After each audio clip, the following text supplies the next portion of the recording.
Bismillahirrahmanirrahim. Əziz müsəlmanlar, sizlərə cənnətlə müjdələnmiş səhabələrdən biri olan Zubeyr ibn Avvam radiyallahu anhu barədə qısa danışmaq istəyirəm. Onun adı Zubeyr ibn Avvam ibn Xuveylid ibn Əsəd Əl-Qurəşidir.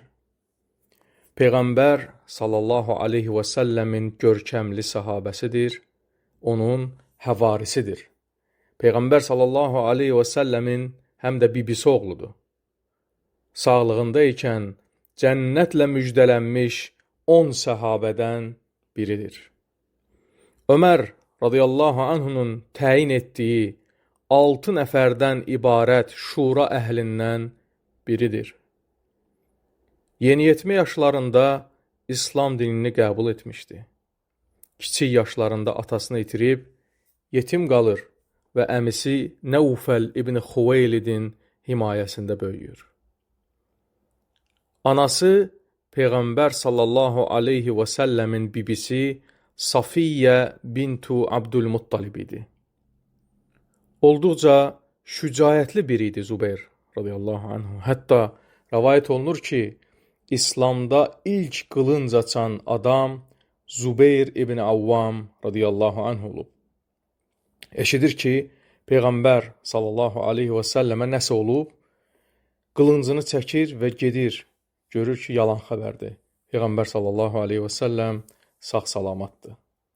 Həmin vaxt hələ cihad ayələri nazil olmamışdı. Hər iki hicrətdə, yəni həm Həbəşistana, həm də Mədinəyə edilən hicrətlərdə iştirak edib. Həmçinin Peyğəmbər sallallahu aleyhi və səlləmlə bütün döyüşlərdə iştirak edib.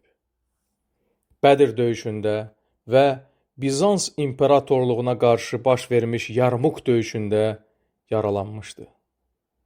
Bədir döyüşündə qılıncının bir hissəsi sınır. O zaman qılıncda sınığın olması adamın şücaətinə və gücünə dəlalət edirdi. Göstərirdi ki, qılıncı güclü zərbələr endirib və güclü zərbələrlə üzləşib. Zubeyr radiyallahu anhunu da qılıncından tanıyırdılar. Əhzab döyüşündə müsəlmanlar böyük bir imtihanla üzləşirlər. Həmin vaxt Bənu Qureyza Yəhudi qəbiləsi Peyğəmbər sallallahu aleyhi və səlləmə və müsəlmanlara xəyanət edirlər. Həmin vaxt Peyğəmbər sallallahu aleyhi və səlləm Zubeyr ibn Avvam radiyallahu anhunu kəşfiyyata göndərir ki, get gör Qureyzalılar nə iş görürlər. Kəşfiyyata da bilirsiniz, ən qorxmaz və cəsarətli adamlar göndərilir. O da gedir, lazımi məlumatları gətirir və Peyğəmbər sallallahu aleyhi və səlləm ona deyir ki, atam, anam sənə qurban olsun, ey Zubeyr radiyallahu anhu. Bu da onun fəzilətlərindən biridir ki, Allah Rəsulu sallallahu aleyhi və səlləm ona belə sözlər demişdi. Yarmuk döyüşündə düşmən üzərinə hücum edərək onların səhfini yarır, geri dönərkən çiynindən 2 zərbə alır və yaralanır. Həmin 2 zərbə Bədir döyüşündə yaralandığı yerin kənarlarında idi.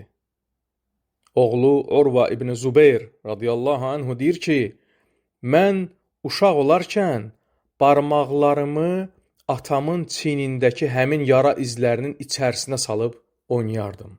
Yəni, bu qədər dərin idi həmin yaralar. Ümumiyyətlə, bədənində yaraları çox idi. Çünki döyüşlərdən qalmırdı, hamısında iştirak etmişdi. Tirmizinin Sünən əsərində Zubeyr radiyallahu anhudan nəql olunur ki, o belə demişdi. Bədənimin hər bir üzvü Peyğəmbər sallallahu aleyhi və səlləmlə birlikdə apardığım döyüşlərdə yara almışdı. Yəni, elə bir bədən üzvü yox idi ki, orada yara olmasın. Yəni, döyüşdən aldığı yaraların izi olmasın. Ona görə də Rasulullah sallallahu aleyhi və səlləm onun xətrini çox istəyirdi. İmam Əhmədin Müsnəd əsərində Cəbir ibn Abdullah radiyallahu anhudan rəvayət olunur ki, Peyğəmbər sallallahu aleyhi və səlləm belə demişdi, Zubeyr mənim bibim oğludur. Üstəlik ümmətimdən mənim həvarimdir. Bilirsiniz, İsa əleyhissalamın 12 şagirdi, həvarisi var idi. Peyğəmbər sallallahu aleyhi və səlləm də məhz Zubeyr radiyallahu anhu barəsində həmin ifadəni işlətmişdi. Zövcəsi də Əbu Bakr Sıddiq radiyallahu anhunun qızı Əsma idi. Hicrətin 36-cı ilində Cəməl hadisəsi əsnasında Zubeyr radiyallahu anhu şəhid olur. İbn Cürmuz Əl-Mücəşi'nin xain zərbəsi ilə şəhid olur radiyallahu ta'ala anhu. Özü Cəməl döyüşündə iştirak etmir Zubeyr radiyallahu anhu. İbn Sədin Tabaqat əsərində səhih isnadla Abdullah ibn Abbas radiyallahu anhumadan nəql olunan hədisdə o deyir ki, Cəməl döyüşündən öncə mən Zubeyrə dedim ki, gəlmisiniz ki, Abdülmuttalib oğullarına qarşı döyüşəsiz. Zubeyr bu sözləri eşidib geri qayıtdı. Yəni onlar islah məqsədi ilə gəlmişdilər. Gəlmişdilər ki, Osman radiyallahu anhunun qatillərindən qisas alınmasını tələb etsinlər. Bu barədə fikir mübadiləsi aparsınlar. Lakin Zubeyr radiyallahu anhu görür ki, arada fitnə salanlar var, geri dönür. Fitnədə iştirak etmək istəmir.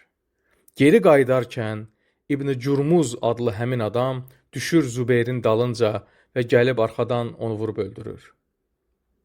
İbn Abbas radiyallahu anhuma deyir ki, mən Əli ibn Əbu Talib radiyallahu anhudan soruşdum ki, Safiyyənin oğlunu, yəni Zubeyr radiyallahu anhunu öldürənin halı necə olacaq? Ali radiyallahu anhu da buyurur ki, o cəhənnəmlikdir. Həmçinin İmam Əhmədin Musnəd əsərində Zir ibn Hubeyş rahiməhullahdan nəql olunur ki, Cəməl döyüşündən sonra mən Əli ibn Əbu Talib radiyallahu anhunun yanında ikən İbn Cürmuz gəlmək üçün izin istədi. Gedib Zubeyr radiyallahu anhu öldürüb, gəlir indi Əli radiyallahu anhuya bu barədə xəbər vermək istəyir ki, fəxrlə mən öldürdüm Zubeyri. Düşünür ki, indi onu mükafatlandıracaq Əli ibn Əbu Talib radiyallahu anhu. Əli radiyallahu anhu isə deyir ki, get Safiyyənin oğlunu öldürəni cəhənnəmlə müjdələ. Sonra Əli radiyallahu anhu buyurur ki, mən Allah Rəsulunun belə dediyini eşitmişəm. Şübhəsiz ki, hər bir peyğəmbərin bir həvarisi vardır. Mənim həvarim isə Zubeyrdir. Uca Allahdan diləyirik ki, bizləri fitnə fəsaddan qorusun, bizləri Peyğəmbər sallallahu aleyhi və səlləmin səhabələrini və əhli beytini sevənlərdən etsin, bizə cənnətdə onlarla görüşməyi nəsib etsin. Amin. Vəlhamdülillahi Rabbil aləmin.